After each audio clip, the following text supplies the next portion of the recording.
Everybody called him Quick Man Tan when he was a young man. That was a long time ago. Now, people called him by his real name, Caleb Tan. Caleb liked to talk about the old days. He talked to anybody who was interested. He told them that when he was younger, he could catch a fly in his hand. That was how quick he was. Sometimes tourists came to his cafe for coffee or maybe some chicken with rice. When they had a meal was best. Then Caleb had more time to tell them how quick he once was. "I was the best," he told them. And, just to show them, he moved his hands in the air. He moved like the fighters in kung fu films. "Nobody could fight like me," he always said. "I was the best in Singapore." But he wasn't very quick now. He still knew what to do, but he was slower. Usually, people smiled at him and finished their chicken with rice. But sometimes, someone told Caleb he was a stupid old man. At those times, he went back into the kitchen and May, his wife, talked to them. "Please don't mind my husband," she laughed to them. "He just likes to think of the old days. He was good when he was young, but he's old now. He forgets." She laughed, but she didn't feel happy. Caleb Tan was 70 years old. He had photographs of the Chinese lion dance all over the walls of his cafe. He was once a lion dancer himself. He danced with the best. He was the best. Everyone said so. Years ago, everybody wanted Quick Man Tan to dance the lion dance for them. It was their favourite dance, and Caleb could dance it better than anybody else. At Chinese New Year, he was everybody's favourite dancer. He danced under a big Chinese lion's head made of paper. He moved his feet in a quick and beautiful way that everybody loved. Then, after the dance, he did some fight moves. They looked like dances too. Caleb loved all the moves. But most of the fighting he did was in his head. He thought about fighting, but he didn't often fight.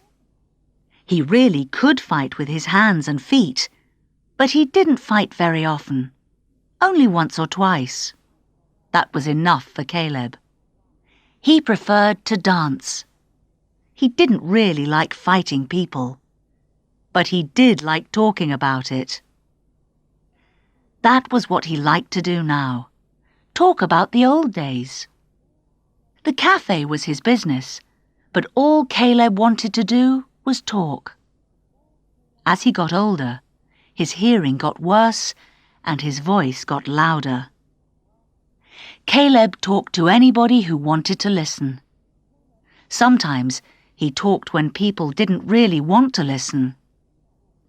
May knew that most of the things he said were not true, but Caleb believed it all.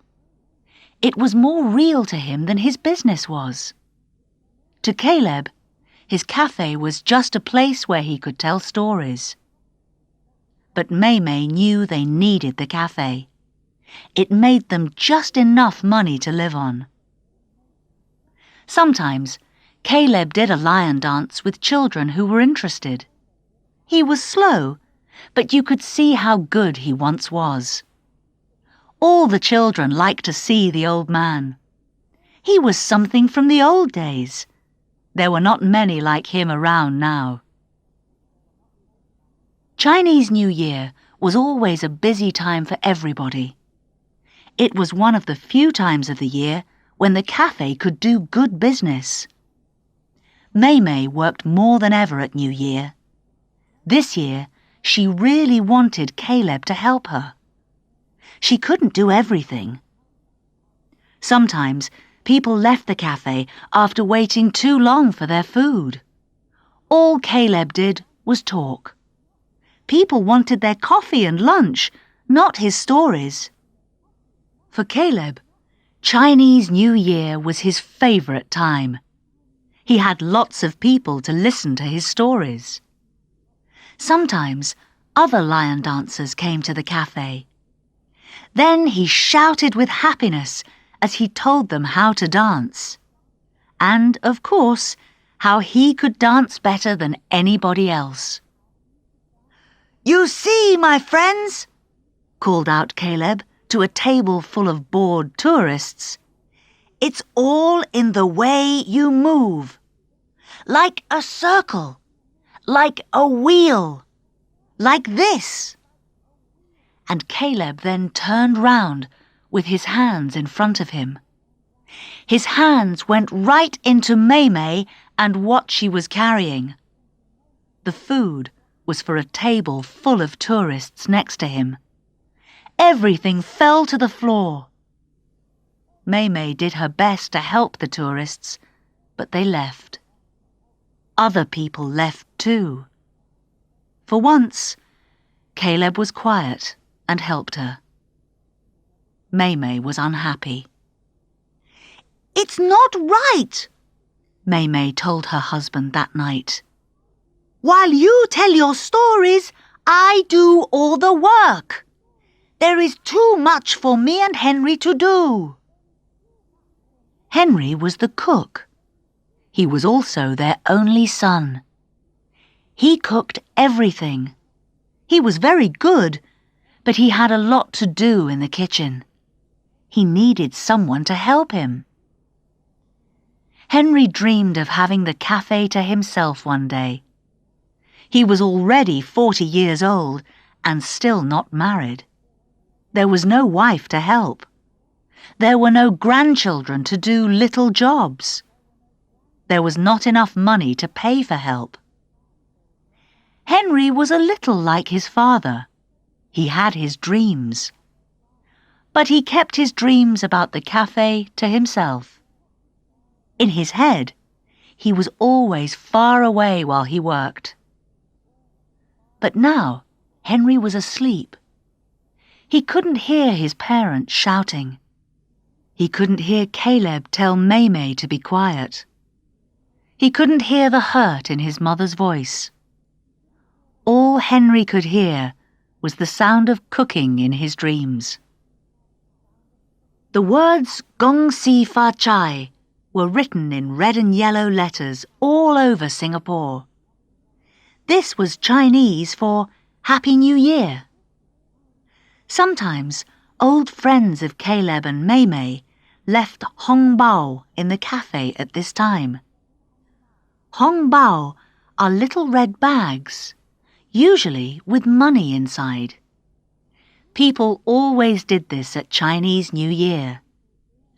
Sometimes people left money, sometimes not, but they always left something. Poorer friends left oranges in place of money.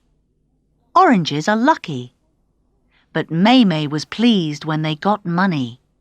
They always needed money. This year, they got a lot of oranges.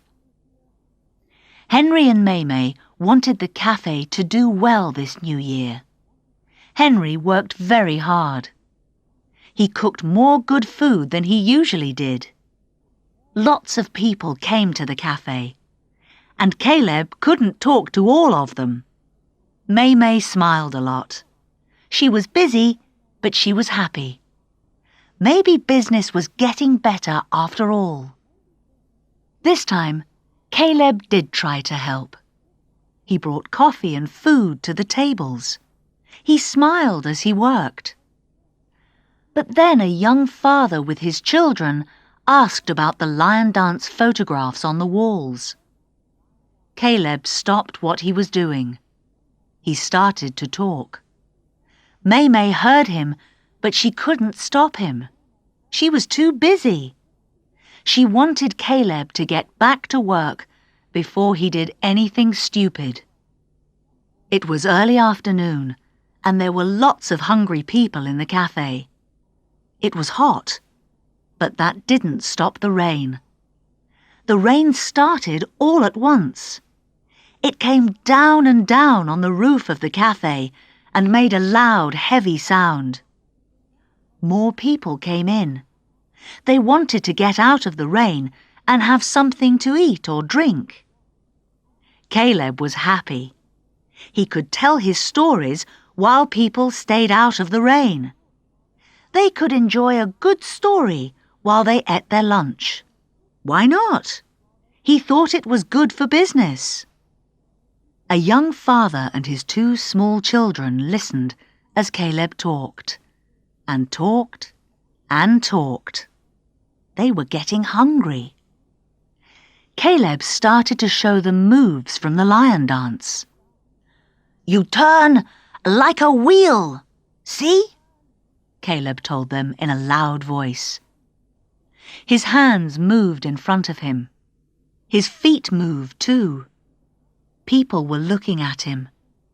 Not all of them knew what he was doing. It just looked strange to them. And all the time, the heavy rain fell. By this time, the cafe was full of people, and all the tables were full. Some people were standing. They just wanted to be out of the rain. There wasn't much room for May to do her work. People were talking and enjoying themselves while the rain fell outside. Then a large young man pushed his way into the cafe. He was wearing a big jacket and he was very wet. His right hand was under his jacket and a bag was in his left hand. It was a travel bag, the kind tourists use to put passports and money in. The man looked afraid, and he looked around him all the time. By mistake, he pushed against a table. The man at the table was reading a magazine. "Hey, watch where you're going," said the man with the magazine in an angry voice. But the large young man brought his hand out from under his jacket. He had a dangerous-looking knife in it. He held the knife against the face of the man with the magazine. "You just shut your mouth," he shouted. "See this knife? Don't start anything." As the young man spoke, he turned around with the knife. He was talking to everybody in the cafe now. He sounded afraid. He looked dangerous. People put down their things and looked at him. They were all afraid. The cafe went quiet as the rain fell. "Yes, feet too, just like a wheel," said Caleb in a loud voice. He turned as he spoke, and his foot moved quickly up into the air. His foot hit the big man's hand, and the knife flew up into the air. "Why, you stupid old man!" the young man shouted. Caleb smiled. He remembered his old fighting moves. In a minute, the young man was on the floor. Somebody used a mobile phone to call the police. Soon they arrived and took the young man away in the rain. A few minutes later, the rain stopped. The newspapers were full of the story the next day. Quick Man Tan was once more in the news. The young man was a robber. The bag he had with him was a tourist's. That was why he ran to the cafe. He didn't want the police to find him. "But he didn't know about Quick Man Tan," said the young father in the newspaper story. "I saw it all with my 2 children. He just moved his foot in the air, and then the knife flew away. He was just like Jackie Chan in the films. The children will never forget this. He was great." There were lots of hong bao for Caleb and Mei Mei after that. All of them had money inside. There was a lot of money this time. With the money, Mei Mei found somebody to help with the cafe. Her name was Elizabeth, and she was a cook. Elizabeth and Henry worked very well together. People asked Caleb to teach the lion dance to children. So that's what he did all the time now. He got paid for it too. He didn't work at his cafe anymore. He left that to Henry and Mei Mei. But he was happy. Henry and Elizabeth got married a year later. The famous Quick Man Tan did the lion dance on that day. He wasn't quite so quick now, but nobody minded that. "Turn like a wheel," he laughed while he danced with the children. "Like a wheel!"